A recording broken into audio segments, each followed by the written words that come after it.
God invites us to Him so many times too.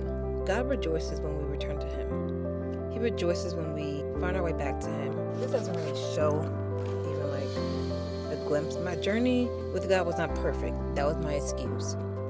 And being tired. I'm back. Last night I was just in my word, so I was like, let me talk about it, because last night I read about 6 chapters in the Bible. I have another thing I want to share. Yeah, Luke 14, where it was talking about the parable of the wedding feast. Okay, so basically it's someone who invited people to a feast. People were all making excuses. Hey, I got this I gotta do. This is actually happening. I can't make it. Just excuse after excuses where everybody that he literally invited did not come to the banquet. So he just went out and he invited people on the street. He invites the poor people. It's actually called the parable of the great banquet. I took this as basically us with God. God gives us so many opportunity to come start the journey with Him, to go ahead and open up your book, to read, learn about Jesus, to follow Him.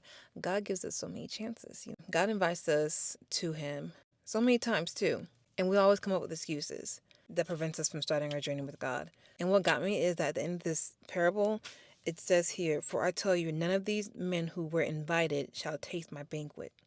But it's going to be a point where we're not going to be able to taste nothing. We're not going to be able to taste any of His goodness. That right there is scary. God rejoices when we return to Him.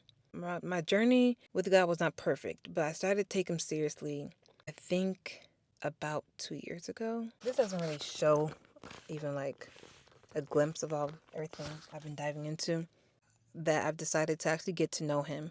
So I'm reading my Bible. I'm getting to know who Jesus is, what He did. I'm getting to learn who God is for myself, and just letting whatever happens. And I feel like it's going to be something great and something good.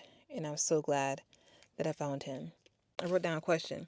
In what ways have I excused myself from getting closer to God? Countless ways.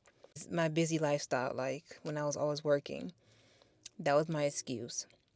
And being tired from just life, that was my excuse. And so I want to ask you guys the same question. In what ways have you excused yourself from, or made an excuse in getting closer to God? God opens up a bunch of opportunities for us to get to know who He is, to get to know His Son, and that some of us are not going to experience this goodness. And that's just scary. I will see you guys in the next one. Peace.